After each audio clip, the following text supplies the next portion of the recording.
Tuburan can grow or can be a wellspring of individuals who are free, who are creative, who are independent, and who are connected with nature, who are willing to take part in growing or developing, in evolving the society for the good of the children and the young people.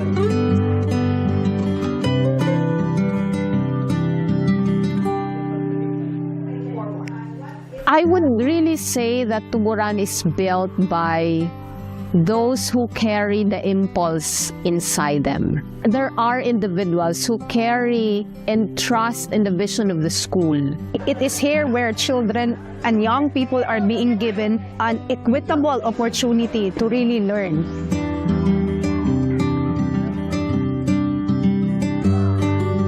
For me as parent, I was happy that I came here and we really experienced Steiner pedagogy. In Tuburan, it was really encouraged that each and every parent should be engaged in the education of their children. And so we were also asked to attend conversations about the call of the times, the issues of the times, and learn together as parent community along with staff and teachers so that we could arrive at something that is material and helpful as we facilitate the growth of these children in their journey while learning. Part of our rhythm every day is we really start with our breathing. So we don't recognize it, but the earth around us also breathes.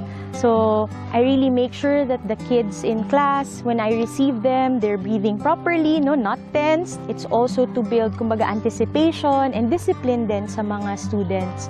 So that's one, really connecting to yung human nature. Our children really grow with trees, and the trees are really part of their everyday schooling. Akong favorite yun is how supportive kaya sila when we explore things. Although small lang among school, where ang among education or asa mi nagatuon, it goes beyond pa dyan. Grabe po ang freedom na ginahatag sa schools amo, like to the point na you can do anything, whatever you want, dili lang tong mga dili pud maayo. For me, that's the most important thing na need jud ma-experience sa usa ka estudyante while growing up. Tuburan is Tuburan because of the community. I think that's what makes our school work despite the setup. Carrying an initiative is not a walk in the park. And it is important that we always strive not to forget why we are doing what. We partner with organizations, we offer public events, we do open house. We would also really like to share, to offer this kind of pedagogy, this kind of perspective in looking at the children and the young people to the whole of Mindanao. In Tuburan, there's so many things that I'm excited about. Finally, we are going to complete the entire K-12 of Waldorf education. The end of the school year, we're going to have our first ever graduate of Tuburan.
Mindanao Network, right here, right now, as promised.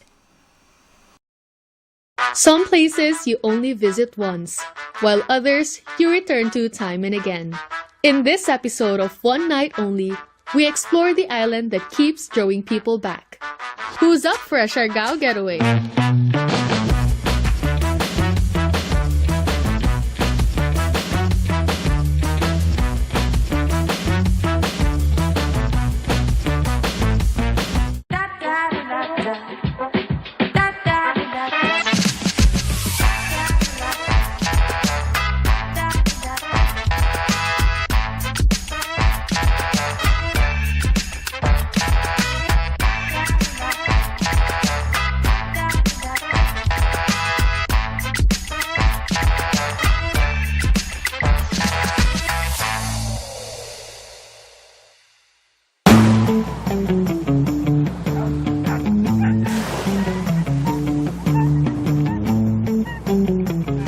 Maachong Adlaw, I'm Trina, and today I'm exploring one of the most popular islands in Mindanao, Siargao. We're currently here in General Luna, the go-to spot of tourists and locals. This area has a lot of restaurants lined up, and of course, it's home to the famous surfing spots. Everything you want is here, from delicious food to exciting activities. And since we're in the surfing capital of the Philippines, what better way to kick things off than by riding the waves? Tara!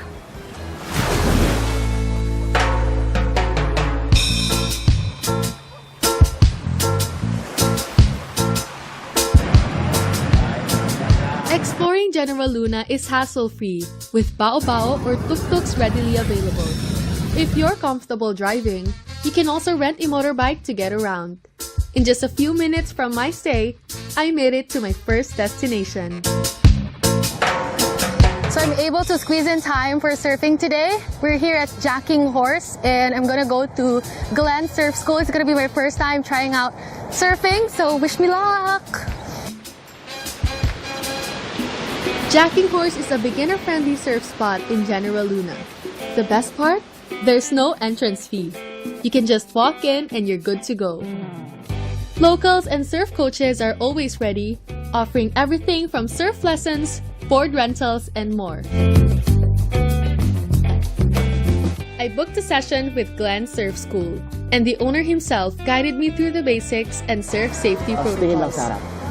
As a first-timer, I'm really grateful that he was so patient, helping me until I finally rode my first wave.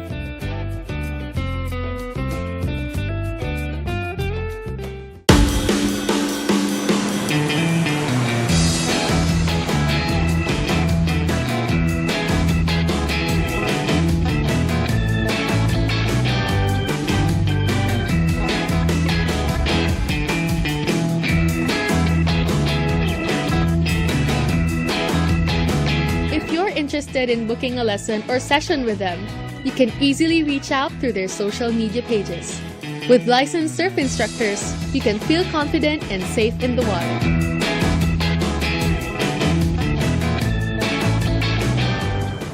So I just finished my session with Kuya Glenn. Surprisingly, I feel fine. To be honest, I'm really scared of the water. I don't even dare swim at the beaches in my hometown. But if you're in Siargao, might as well try. But I'm grateful that I have the height to be able to stand on the seabed if ever I fall down. But if you're a beginner, I definitely recommend Kuya Glen Surf School. They're very hands-on and they're really willing to teach you the basics. After an early morning surf session, I returned to Katig Boutique Hotel for my first meal of the day. I ordered their Build Your Breakfast with pancakes, bacon, and scrambled eggs. They actually have a pretty diverse menu, from Japanese sausages to classic Pinoy almusal staples. So there's something for everyone.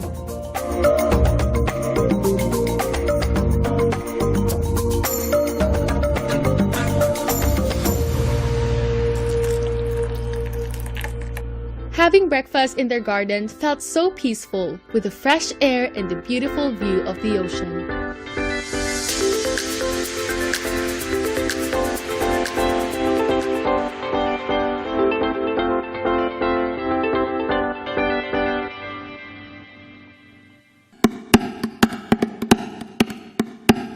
I couldn't miss visiting Cloud9, the world-renowned surf spot in General Luna. This place also has instructors and board rentals available. However, with its thick, powerful swells, this spot is better suited for advanced surfers looking for a challenge. As a beginner, I opted for a relaxing stroll along the Cloud9 boardwalk instead. The original structure was destroyed when Typhoon Odette hit the island in 2021, but it has since been rebuilt with a new look. Now visitors can once again enjoy the breathtaking view of Siargao's waves and sunsets from this iconic spot.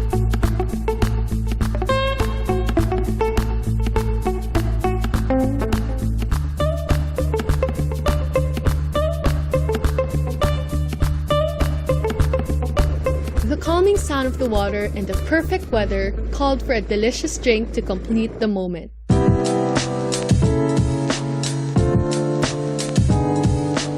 Inside Cloud9, you'll find Whitebeard Coffee located within Loca, a cozy spot with a laid-back island atmosphere.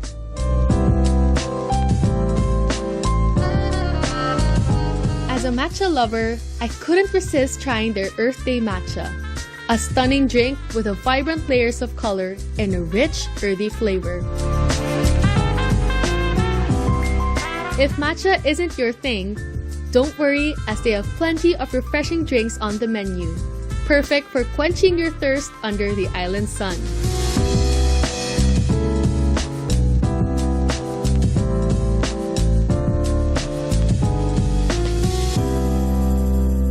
Before leaving, I took some time to browse the souvenir shops near the entrance. They had a nice selection of accessories like necklaces, bracelets, and stones with different meanings.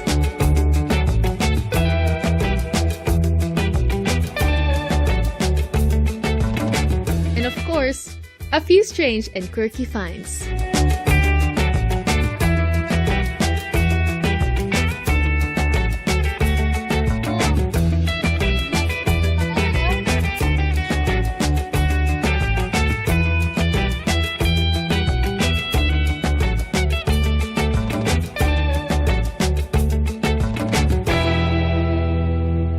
Up next, time to recharge with some good food before more Siargao adventures. One night only, we'll be right back.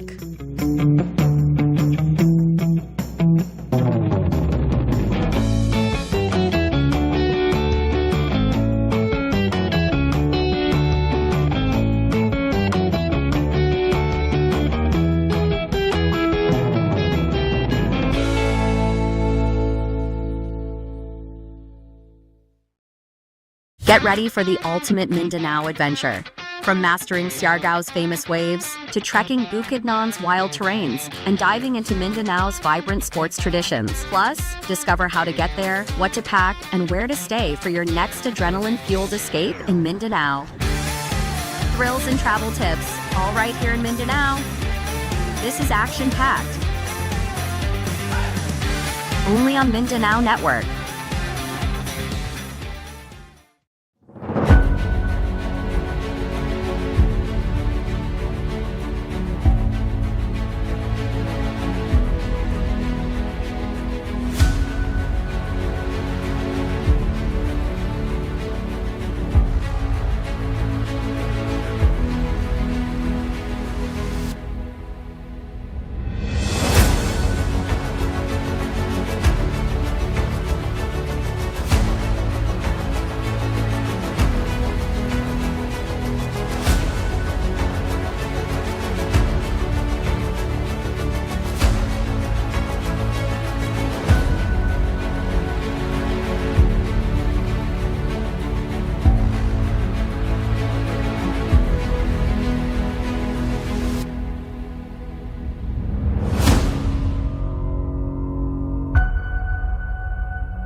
tried my luck at surfing at Jacking Horse. Now let's refuel and check out some must-try eats.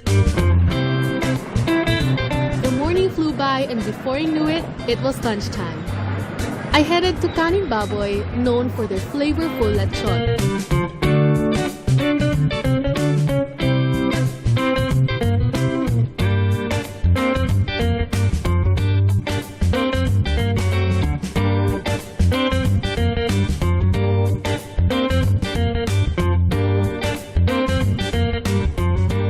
Try their Kanin Baboy special, a spicy, crispy lechon served with green beans, pork barbecue, and their signature special paste.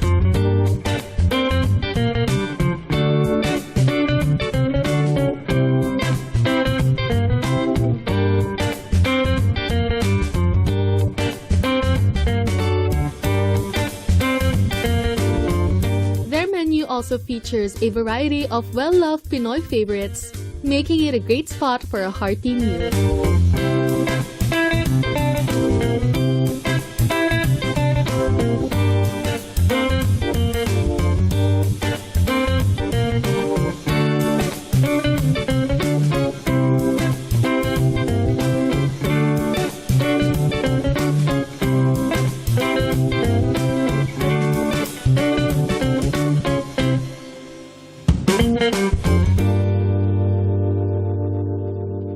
With the hotel just a few steps away from the restaurant, I made my way back to Katig to recharge and freshen up. Nestled in a peaceful, exclusive spot, it's the perfect escape from the hustle and bustle of the island.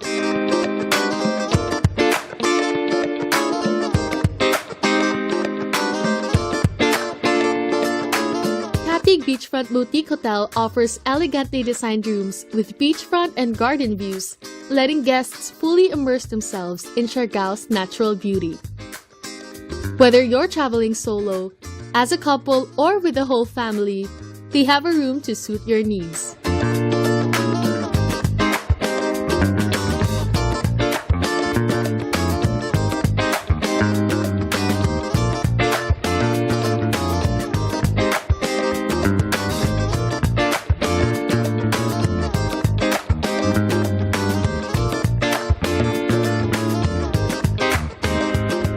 Head upstairs and you'll find a cozy hangout area perfect for reading, unwinding, or just soak in the peaceful island setting.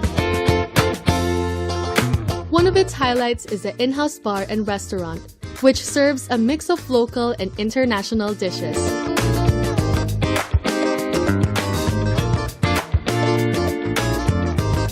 For those seeking excitement, the hotel also features a well-equipped water sports facility, offering activities like kiteboarding and windsurfing. Situated in the bustling town of General Luna, Katig offers a peaceful retreat amidst the island's dynamic scene. Just outside its doors, you'll find yourself surrounded by Siargao's vibrant culture, diverse culinary spots, and endless opportunities for adventure.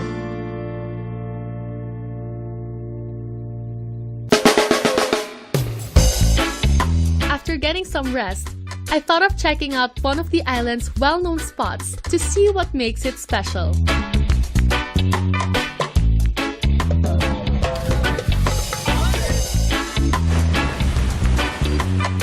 Right now we're here at Katangnan Bridge, also known as the FAM Bridge, and if you didn't know, a FAM means a foreigner around Manila, and that kind of has been the general term used whenever someone sees a foreigner in the Philippines. But since we're here in Siargao, we're gonna use a FAM as a foreigner around Mindanao. The place gets pretty crowded fast, and true to its name, you'll see plenty of foreigners hanging out here. People often jump off the bridge for a swim, and there are souvenir shops and food stalls you can check out while you're just chilling around the area.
For dinner, I went back to Cloud 9 as they say it's a nice spot to watch the sunset.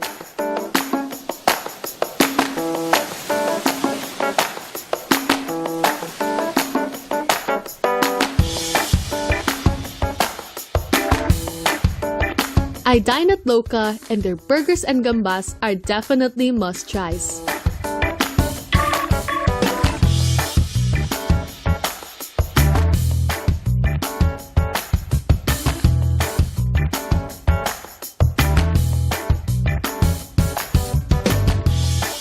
Loca Siargao is a great spot to hang out, whether you're watching people surf or grabbing a meal after your own surf session.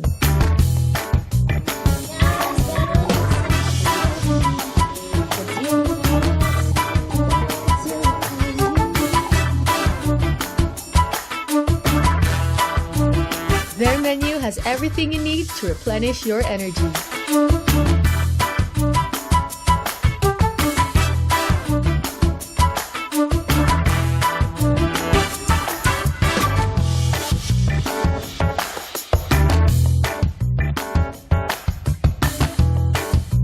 The atmosphere was laid back, with a live band playing during their sunset session. I stayed there for a bit to soak in the vibes and warm up for my next stop. Stick around for more. One night only. We'll be right back.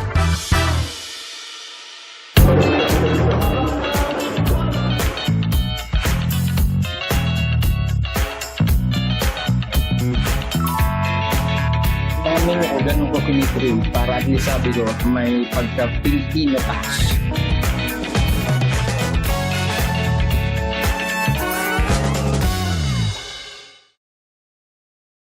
In the heart of Mindanao, farming goes beyond the fields. It's about sustainable practices, smart solutions, and turning farm to table into a lifestyle. Whether it's organic produce, eco-friendly resorts, or immersive farm experiences, Mindanao is where the land gives back. Join us on Agri-Cool Tours, only here on Mindanao Network.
After dinner, it was time for a fun night at Sibol.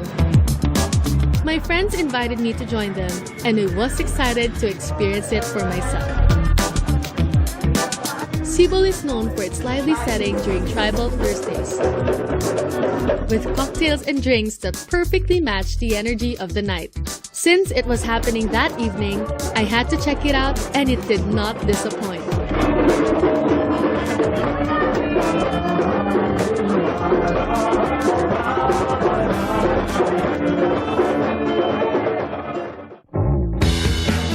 I started with their mango tonic, a light and refreshing drink for the night ahead.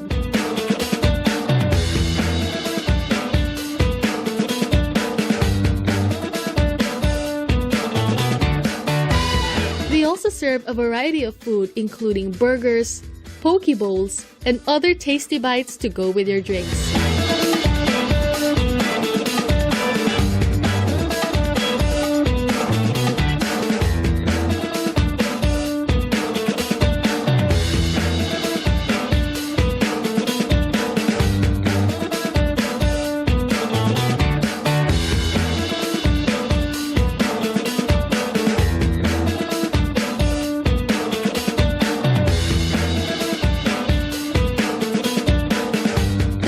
Was buzzing with energy.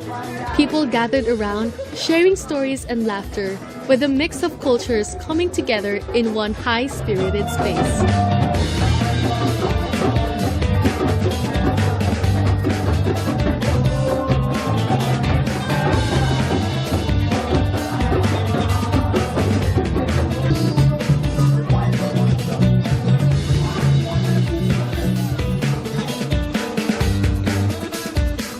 Hey guys, I had a fun night at Sibol. I'm gonna go to sleep now and I'll see you tomorrow morning.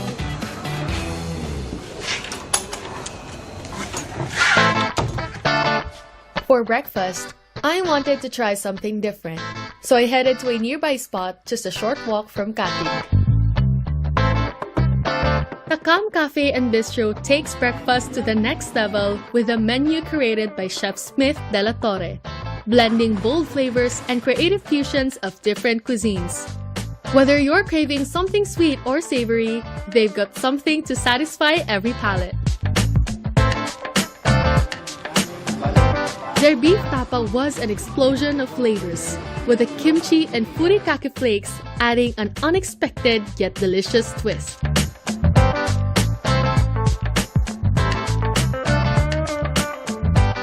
I couldn't resist trying their ube French toast, and it's easily one of my favorites. Yung dish namin has unique, may kanya-kanya silang vibe sa kada isang buwan namin. Usually yung aming ensalada, so usually dapat pang Pinoy kasi it has the balingon, the dilis. Pinoy ang kakain niya, pero nung natikman ng mga foreign siya, parang wow, sabi nila, it's something different daw. So nagustuhan nila. So yun, natutuhan na rin kami, at least nagustuhan nila yung ating mga Filipino dish. It's a Filipino fusion ng mga international cuisine. Doon sa aming menu, meron nga kami yung aming baler style. It has, instead na atsara on the side, we put some kimchi. Okay. And then, even in our rice, we put some furikake. Na-inspire naman ako niya when I went to Japan. So sabi ko, kaya itong nilalagay nila sa rice. Pag ginano mo sa rice, ang sarap. Sabi ko, ay, creative. So, yun ang ginawa ko. So, Pilipino siya na talagang fusion. So, yun, yung mga menu ko, ganun ko kinitrade. Para at least sabi ko, medyo may pagka-Filipino touch.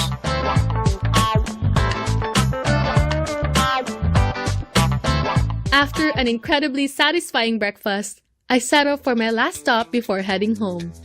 Ink Digger. In the spirit of Siargao's carefree and spontaneous energy, I decided to get a surprise tattoo.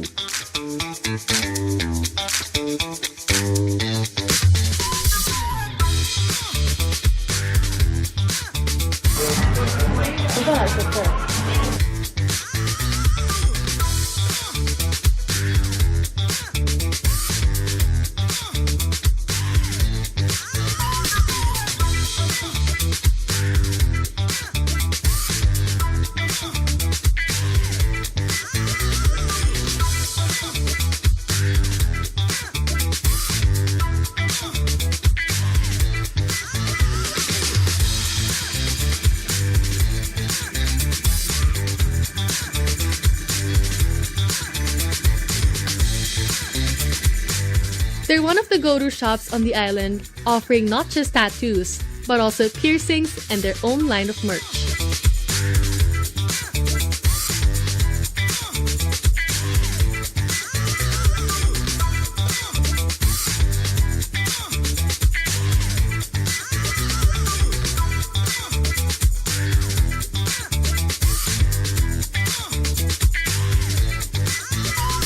Anong first tattoo na nilagay? My son's name here at the back. So his name is Johan. That is my first tattoo. Yung self, like... Kani. This is my scratch paper.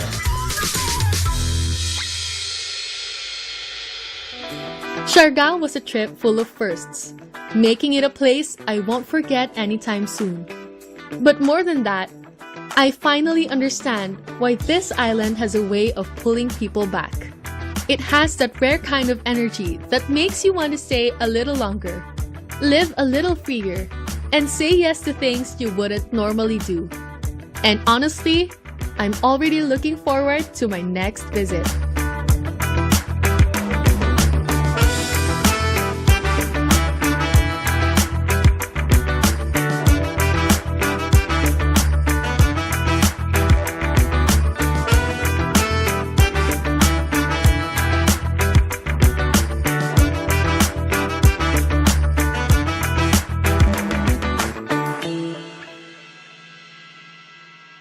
Ready to explore Siargao? There are several travel options to suit your budget and preference.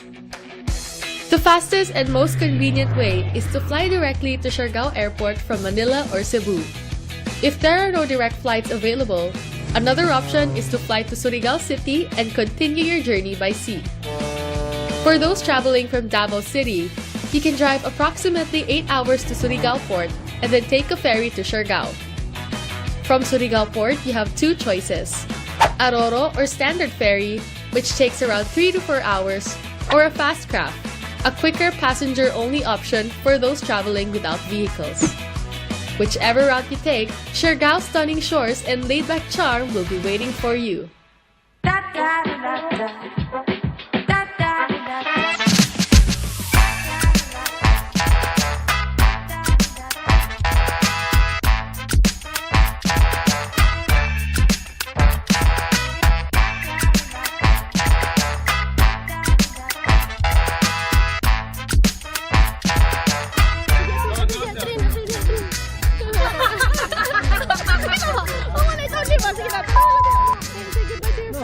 Bye, Fran!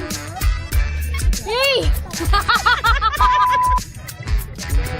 Quiet na kumayak sa'yo. Dali lang. Rolling! O, ilong sa kanan.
us to the beating heart of the southern Philippines.